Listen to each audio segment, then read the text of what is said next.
Scooter to drink पर आपका स्वागत है। पत्रकारों के वेतन असंगति और शोषण के खिलाफ आज यानी सोमवार को 8 जनवरी को सुप्रीम कोर्ट का एक ऐतिहासिक फैसला आया है। सुप्रीम कोर्ट के जस्टिस विक्रमनाथ और जस्टिस सतीश चंद्र शर्मा की खंडपीठ ने एसटी मीडिया के पक्ष में दिल्ली उच्च न्यायालय के एक आदेश पर दिए गए स्टे को रद्द कर दिया है। यह बता दें कि पूरे देश पे मजीठिया वेज बोर्ड की अनुशंसा को मीडिया हाउस के द्वारा लागू नहीं किया गया है और एन केन प्रकरण कहीं न कहीं मामले को कानूनी स्तर पर लटका कर रखा जाता है। यही मामला एसटी मीडिया ग्रुप के द्वारा दिल्ली हाई कोर्ट से स्टे ले लिया गया था। डीएलसी की कार्रवाई पर रोक लगा दी गई थी, लेकिन सुप्रीम कोर्ट के युवा अधिवक्ता एओआर राहुल श्याम भंडारी की दलील सुनने के बाद जस्टिस विक्रमनाथ और जस्टिस सतीश चंद्र शर्मा की खंडपीठ ने याचिकाकर्ता के एसएलपी को स्वीकृति प्रदान कर दी है। एसटी मीडिया को इस आधार पर उच्च न्यायालय से स्टे मिला कि डीएलसी अधिनियम की धारा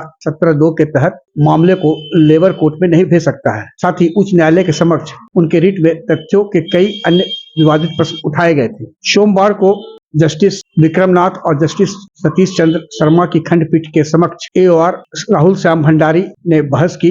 उन्होंने सुप्रीम कोर्ट की खंडपीठ के समक्ष अपनी दलीलों में स्पष्ट किया और विशिष्ट बिंदु बनाए कि संदर्भ आदेश खराब नहीं है। उच्च न्यायालय यह समझने में पूरी तरह विफल रहा है कि यह मामला पिछले 3 वर्षों से सक्षम न्यायालय श्रम के समक्ष लंबित था, जहां एसटी मीडिया ने बिना किसी आपत्ति के भाग लिया और अब वे आपत्ति कैसे उठा सकते हैं। और सबसे महत्वपूर्ण बात यह है कि हाईकोर्ट द्वारा इस आधार पर गलत तरीके से स्टे दिया गया था कि संदर्भ के समान मुद्दों के संबंध में वर्ष 2018 में दायर कुछ अन्य रिट में स्टे पहले से ही लागू था। राहुल श्याम भंडारी ने सुप्रीम कोर्ट को बताया कि हाई कोर्ट इस बात को समझने में विफल रहा कि सुप्रीम कोर्ट ने 6 महीने की समय सीमा निष्पादन की एक विशिष्ट अवधि तय की है। हाईकोर्ट का आदेश सुप्रीम कोर्ट के आदेश की अनदेखी है और अब हाईकोर्ट वर्ष 2018 के स्थगन आदेश पर भरोसा कर रहा है। तो यह स्पष्ट है कि हमारे सामने भी 6 से अधिक महीनों की समय सीमा का उल्लंघन होगा। हमने अपनी एसएलपी में यह भी कहा है कि तथ्यों के विवादित प्रश्न का निर्णय हाईकोर्ट द्वारा नहीं किया जा सकता है। राहुल श्याम भंडारी ने आगे कहा, उन्होंने सुप्रीम कोर्ट की खंडपीठ के समक्ष उन्हीं बिंदुओं पर बहस की, तर्क दिया कि हाईकोर्ट का आदेश गलत है और 6 महीने की समय सीमा स्पष्ट अनदेखी है।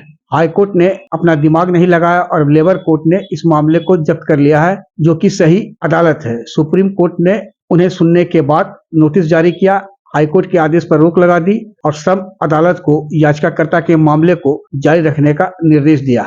इस स्तर पर यह पत्रकारों के लिए एक बहुत बड़ी जीत है। इसका असर पूरे भारत में मजीठिया वेज बोर्ड मामले को लेकर लाई लड़ रहे पत्रकार और गैर पत्रकारों के मामलों पर गहरा असर पड़ेगा। यहाँ यह बता दें कि मजीठिया वेज बोर्ड की अनुशंसा के अनुसार पत्रकार और गैर पत्रकारों के लिए वेज बोर्ड की अनुशंसा लागू है, जिसमें मनीषाना वेज बोर्ड का भी इंटरिम लाभ देना है। लेकिन सुप्रीम कोर्ट से लेकर लोअर कोर्ट तक अभी तक मजीठिया वेज बोर्ड की अनुशंसा को लागू नहीं करने पर आमदा विभिन्न मीडिया संस्थान कोई न कोई कानूनी पेच लगाकर मामले को लटकाए हुए हैं। आज एओआर राहुल श्याम भंडारी की ओर से सुप्रीम कोर्ट के समक्ष दी गई दलील अब पत्रकारों की लंबित याचिका पर सुनवाई का रास्ता प्रशस्त करेगी। इस मामले में सुप्रीम कोर्ट में मेरे ही मामले में सुप्रीम कोर्ट के सीनियर एडवोकेट विकास सिंह की ओर से भी दैनिक जागरण के खिलाफ एसएलपी दायर की गई है। कई डेट पड़ चुका है, लेकिन सुनवाई अभी अंतिम